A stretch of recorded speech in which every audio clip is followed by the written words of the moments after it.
What's good? I'm Marcus. Welcome to the review for Watch Dogs 2 for PlayStation 4. I am currently playing this on PlayStation 4 Pro. Let's get straight into this and break down should you buy Watch Dogs 2. New Dawn wants to step into the ring with us. They got our recruitment video killed on all the big social media sites and threatened to sue anyone who hosts it. This is gonna cost us a lot of followers. DMCA takedown. Annoying.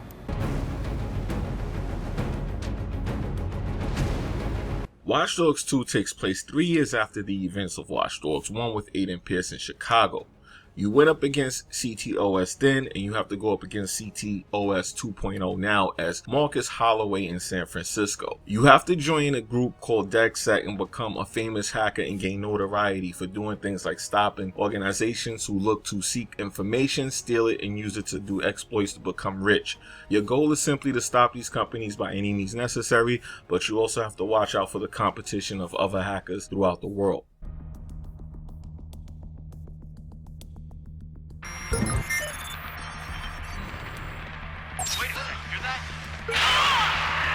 Controls. Okay, with the controls, a lot has been done, but nothing really changed as far as the good, but the bad has been addressed in this game. A lot of people complained about the physics of the car mechanics and how it drove. Well, they fixed all of that in this one. They actually simplified it, so if you were complaining about that in the original, which I actually was one of the people who thought the controls felt a little bit too clunky and just off, they fixed everything and everything is precise. When you drive around, you turn left, you immediately feel that you're turning left without that drift that you got in the original.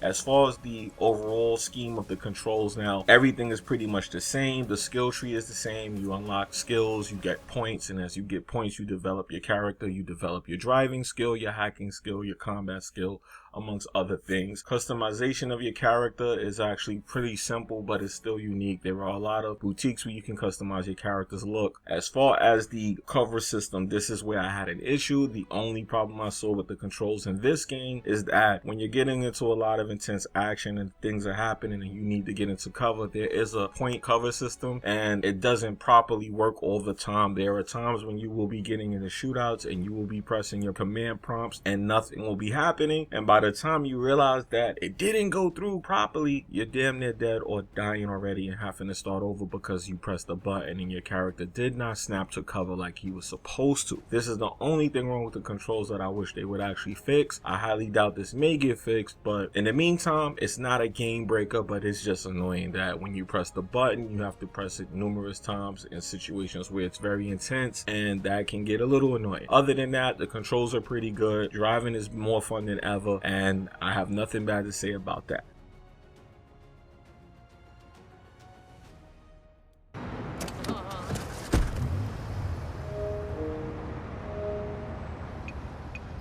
Graphics. The graphics for Watch Dogs 2 is exactly what you would expect from a Ubisoft game in 2016.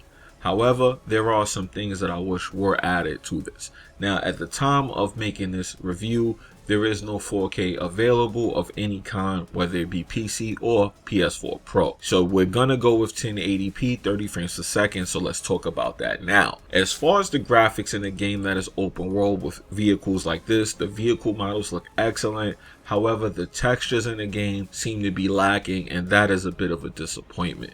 I would like to see these textures get a little bit more love in these games. However, with that aside, there is other places where they paid a lot more attention to detail, like your character models, which is something that is very important.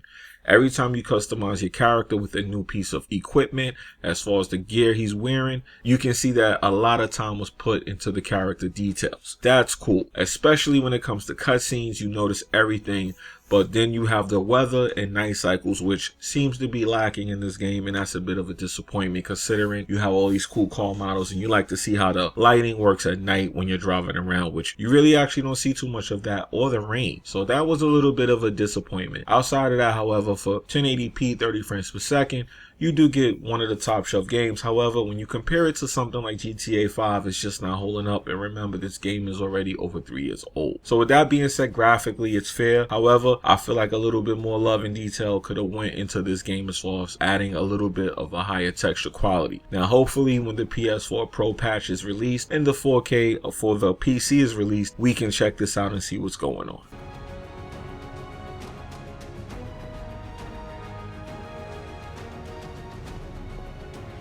Started out as just a trickle, then boom. The numbers haven't stopped climbing. Overall, the verdict. Watch Dogs 2 did a lot of things right that Watch Dogs 1 didn't do. However, they did do things that Watch Dogs did 1 wrong. Taking this game serious was very hard right out of the gate because you play as a hacker who is constantly joking around and running into buildings and terrorizing corporations and hacking them. This is fine and good, but remember, am I the good guy or the bad guy here? I found myself at times trying to make sense of what I was doing and why would I be shooting security guards for trying to stop me from breaking into their job and hacking their company. So once again, that took from the fun of the game because I had to keep trying to make sense of why would I be shooting these people. Now granted, I may be taking the game too serious, but this is the attitude I had in Watch Dogs 1 because it kind of made more sense in Watch Dogs 1 because people were trying to shoot you and kill you and set you up. So it was a little bit different then. It made sense why Aiden Pierce was doing this. Marcus Holloway, however, there's no sense of why this guy would even have a gun. They make it very clear in the beginning of the game he's a registered gun holder, so it's okay for you to shoot people at their job. But I can't shake the feeling that I was a terrorist. Then meanwhile, the missions are a fetch quest. Every mission felt tedious. It felt like it was not put together well, and it kept leading me back to the same thing of shooting people at their job, which felt like, I'm like, is this really what we're doing here? So at the end of the day, I can't recommend this game as a day one purchase because the key things that needed to be in the game, they have changed and they really don't make sense to me, and that was very disappointing. The game is cool and it can have its fun moments, but at the end of the day, I have to make sense of what I'm doing, and I just couldn't find a lot of reasons to do these things other than the ultimate goal of making DedSec famous, and they force a lot of the jokes and the social media living lifestyle and culture on you. We already know this. We're playing the games. So I felt like at a point they were kind of actually making fun of us. So it was a little bit of a thing where I just can't understand how I felt about it. So I shouldn't have to work this hard to get your game. So if I have to do all of that to figure out your game and get your game, then I'm going through all these tedious missions. I have to recommend this as a do not buy day one. I will say check it out because it's not a bad game. It just didn't do some things right. I would say rent this game or wait for a sale and get this game. Let me know what you think in the comment section below. I'm out of here. Peace.